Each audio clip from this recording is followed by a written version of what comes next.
If you clicked on this video, it is more than likely because you are having issues with keeping your pit boss smoker lit, and you think the igniter is the culprit. If you are getting the error code ERR with the red igniter word flashing on your control panel, then you are probably right. In this video, I will show you how to test your igniter and replace it. All you will need to accomplish this is a multimeter and a Phillips head screwdriver. Let's get into it.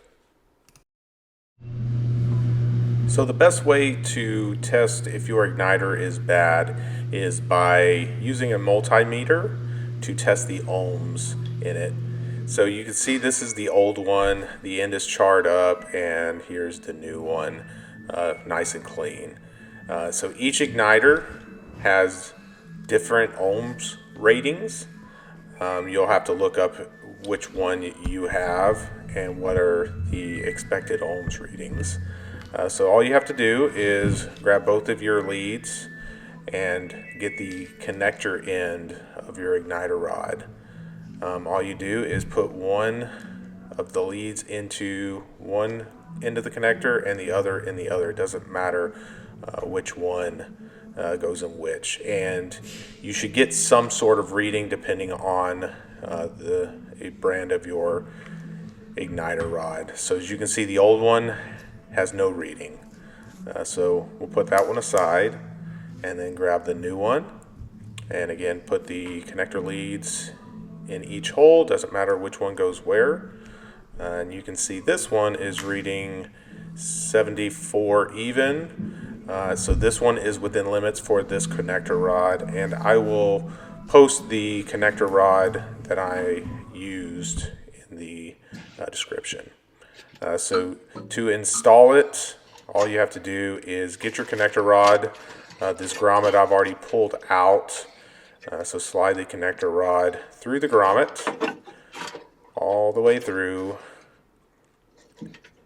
And then once you get it through, there you go.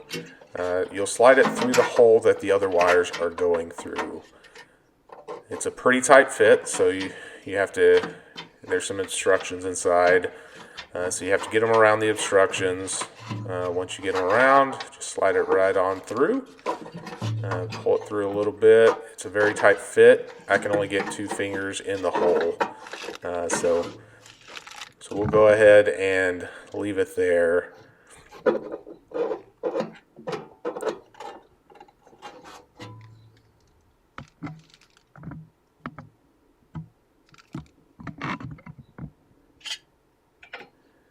Alright, the next thing we're going to do is put the connector through the other hole all the way at the top. It's hard to see. It's where the wires are going through, and you can see the other connectors in the background.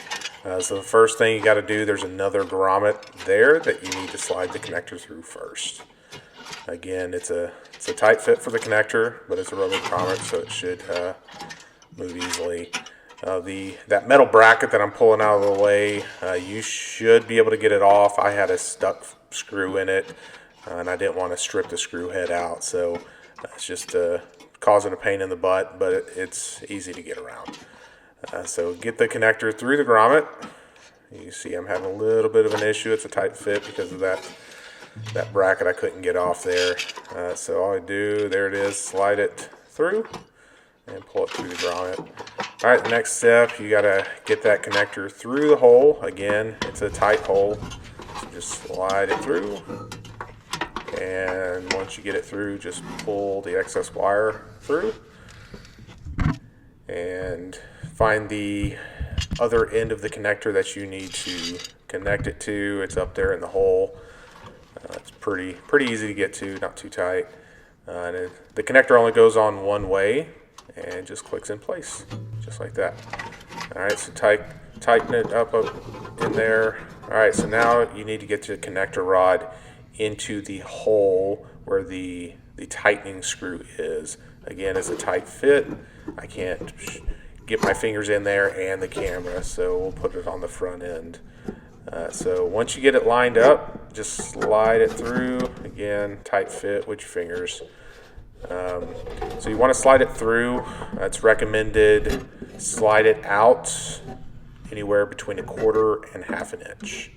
Once you get it in place, get your screwdriver, Phillips head, and tighten the set screw on it. Not too tight, just enough to get it to where it does not move when you're using your smoker. So get it tight, and then put some pressure on the other end to make sure it's not sliding. Give it a little tug, push, and it looks like it's good to go. Alright, so now that you have that done, it's time to put all the panel back on. So first step is to put the rubber grommets in place. All they do is clip into the holes, and that's just to prevent the wires from moving in and out and potentially chafing on the metal frame. So you have 2 grommets, pretty easy to put on. This back one's just a pain in the butt because I couldn't get that metal bracket in the way. But get it in place. Now we put the metal bracket up, kind of shove the wires up in place, and grab your screws. So this bracket has 4 screws on it. I only took 3 out because I couldn't get the other one out. So you get the other screws. So I have 3 screws to put in. Shove the wire back in there. It's not pinching it, but just keep it nice and clean. So get that 3rd screw in there. These are all tight fits. Don't have to put a lot of pressure on it. Just get all 3 screws on for this one. And it's pretty easy. It's not as easy as if you flip the smoker over. There's some other videos out there with it flipped over. This is just the way I did it because I did not want to empty the pellets out or the inside screens. So it's a little bit more difficult, but the prep work of cleaning it out and then potentially damaging it when you flip it over. So I just figured to just be the easiest way to get it done. So get that last screw in on that bracket, and we're done there. So the next step is the plate covering the wire connectors. That one only has 2 screws. Again, not too terribly difficult.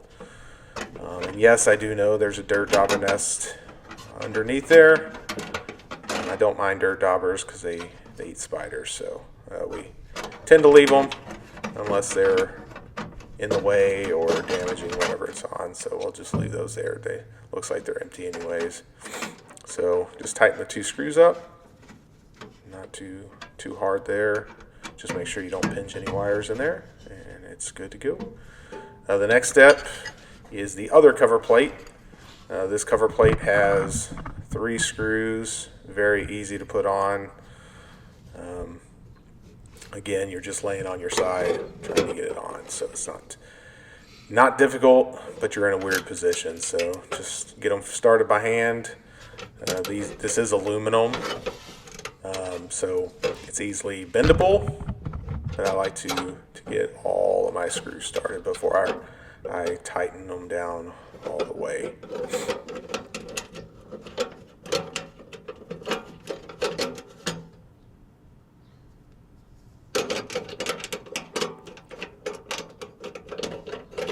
Alright, get them all 3 started, grab my screwdriver, and get them all tightened down. Again, don't need to run them down too tight, just enough to where they're not going to back off. You don't want to happen with that one screw on the bracket to where you can't get it off, you end up stripping it out, or you have to drill it out. So moving on to the front piece. This piece does not have to come off to replace the igniter. I took it off for ease of access to get to the igniter and to video the igniter. So you don't have to take this one off. You might want to try it without it, but again, it's not too terrible. It only has 6 screws, 2 on the front and then 2 on each side, attaching it to the top. So not too terribly difficult. Again, just laying down on your side trying to get to them. That's probably the hardest part. These you do want to tighten down. They do tighten down into the cabinet itself, so you don't, just to make sure that they're tight and you don't lose smoke or temperature or airflow goes into your smoke cabinet. So there goes the first two underside. We'll show you what they look like. It's pretty easy. 2 screws, and then you have the other 2 screws on the other side. Not too terribly difficult. Oh, dropped a screw. Kind of one hand this one, and get her going. There you go. All right, got those tightened down, and then I'll go back and tighten the 2 front screws and get them tightened down all the way.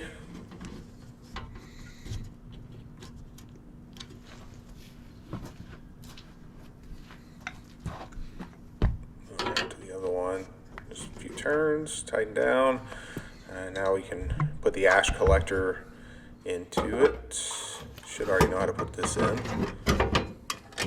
And just tighten it down.